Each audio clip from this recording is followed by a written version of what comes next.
Okay, another episode of Success Talks with myself, Peter Adefioye. I'm accompanied here by the Imafidon. How are you today? I'm great today. So? Yeah, I'm good. You're doing well. Doing well. Great to have you here. Thank you. Thank you for coming. So we're just going to get things started by asking, who is Kenny Imafidon?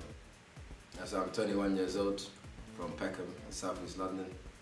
I go to BPP University.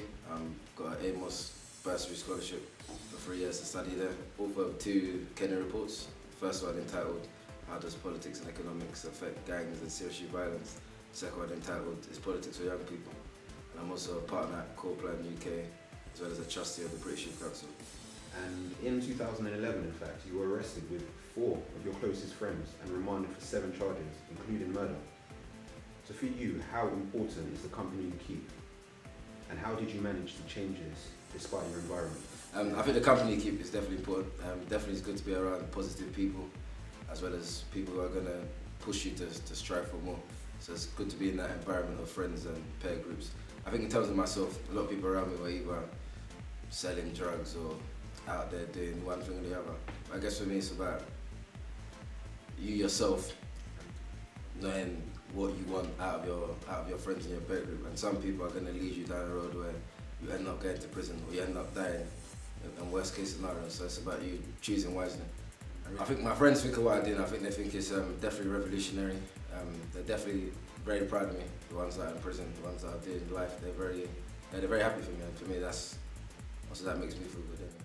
So the purpose of the Kenny reports is to raise awareness on the issues which I'm discussing in both reports. So the first one, the main reason why I wrote that in the first place was to actually show people on the ground, as well as politicians, a link between the social policies that have been implemented and how that's affecting people on a ground level. So for example, people might not think there's a link between, for example, let's say housing and in terms of the crime that goes on. So for example, you know, a lot of people leave prison.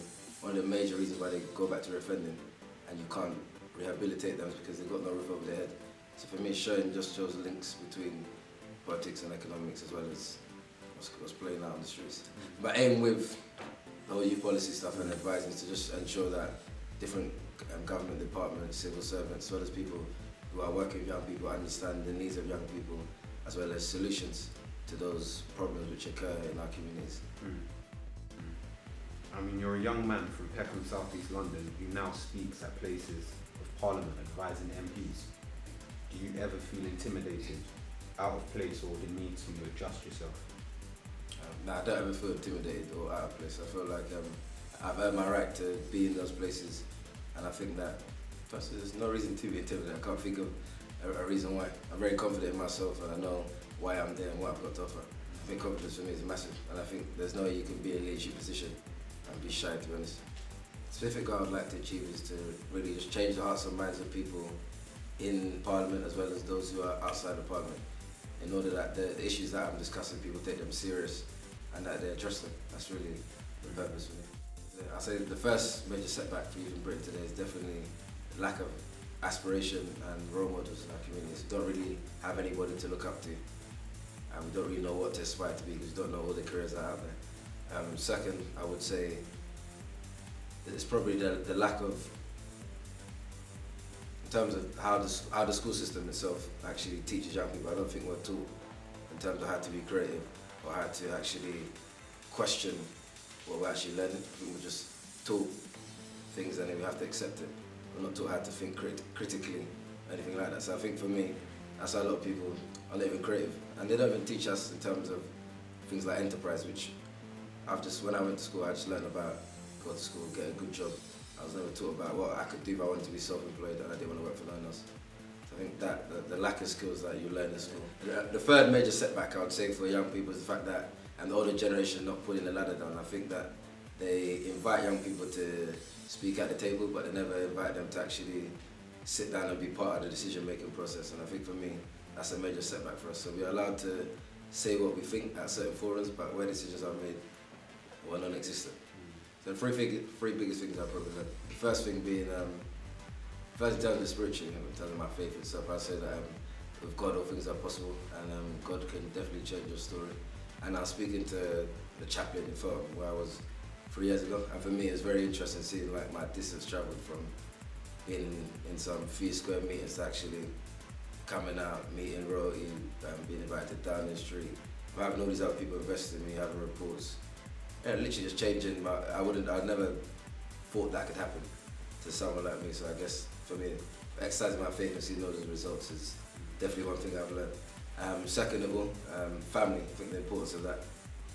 I've always had a strong, telling my parents, they've always definitely looked after me, invested what they could, as well as my wider family. So mentors, just people in my area itself, just positively just pushing me forward to do what I want to do.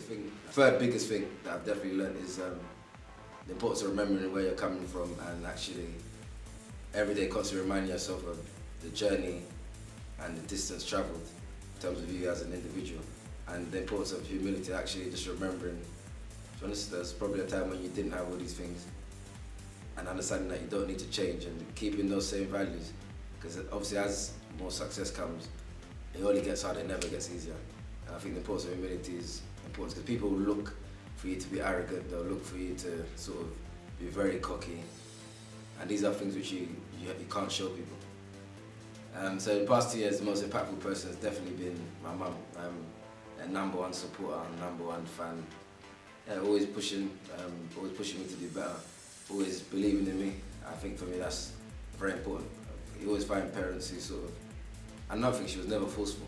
She never told me, you got to do this, you got to do that. She really let me do what I want to do, and she just supported me. So I think that's definitely the most important person.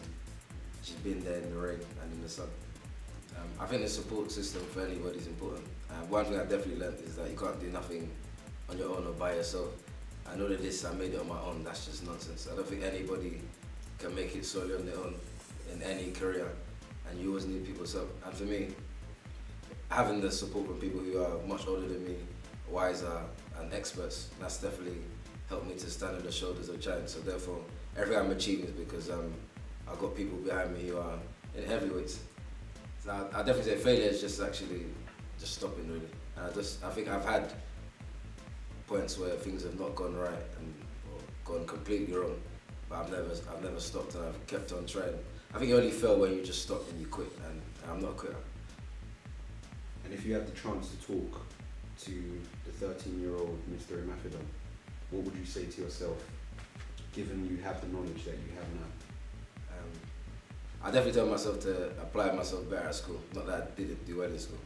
I scored top GCSEs, but I definitely, in terms of, they could all be easily A's, A stars. So I've definitely been working much more on my academia. And also just, I wouldn't really tell myself, because I've enjoyed my life, to be honest. And that's the most I'd say, work harder in terms of at school when I was younger, that was it. And so the first mentor I ever had was when I was 16, named Jonathan Toye. He's head of community safety at Setback Council, so he's someone who more or less brought me under his wing and just showed me the kind of work he's doing, and gave me a platform to speak about issues which I believe affected young people. And he gave me the opportunity to give a presentation to Theresa May on the first day she became Home Secretary. So it really sort of gave me a real taster in terms of what I could achieve and people I could meet. And I guess since then, since leaving prison, I've had a few mentors. So Viv Amon, definitely one. So when I was doing my internship at Corplan in 2012, he's definitely supported me. And when I'm talking about support, I'm not talking about 9 to 5 support, I'm talking about around the clock. As in, I can ring him anytime, and he can ring me anytime. Gwenda Slowly, another important individual. Last but not least, Diane Ryan said definitely been important in this short space of time. Done a lot more for me than a lot of people. One good habit I would say I picked up is that the fact that even if I don't like what someone says to me, I've learned just to take it on the chin and just continue. As a lot of times people might tell me, you need to do this, you need to do that, and I'm just thinking, I'm in an R in my head, but I never say it verbally. And the second good habit I probably learned is just to be more pragmatic in terms of don't let emotions sway decisions you're going to make in your career and things you're going to do. And a bad habit, I don't want to say something bad because I'm not a human. Uni just feels long. I think I've lost the zest for university. So I guess I'm constantly fighting to make sure that I complete one and I leave with a good grade. In 30 years, what would you like the legacy of Kenny Imafidon to be and to look like? The legacy is definitely to be a positive role model for all kinds of people, despite their background. In terms of, I want to be a reason why people can feel like they can achieve anything they want in life, as opposed to looking at there for all the excuses in the world. So I definitely want to be one of those people. Sort of like, I mean, yeah, Martin Luther King, Richard Branson, whoever it is, these are people that give you no excuse for not wanting to get the best out of life. I've definitely doubted myself at times, and as well as people who I've come across that have obviously doubted my abilities. But I guess, to be honest, I've still overcome those doubts I've had with myself, and that's probably through spiritual faith or one reason or another. But to be honest, we're all going to have doubts, but I guess my desire for success is bigger than my doubts, for sure. And you spoke on faith. That's something really important to you. No, of course, yeah, definitely. That's the number one reason why I'm here to share this story with you in the first place.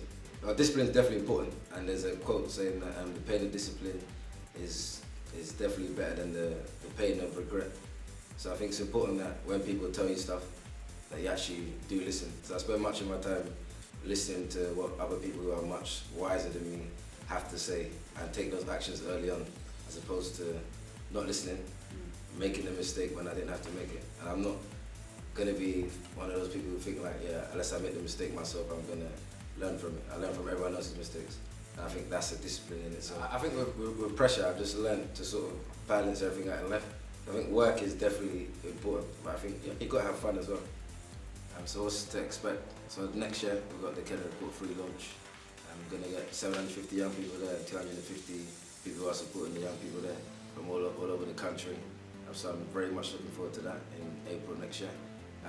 End of this year, hopefully we can launch something which I've been working on called My Reflection. So that's just a book in terms of just showing people what I've learned so far over the years, in terms of guiding young people how to take on leadership at a young age.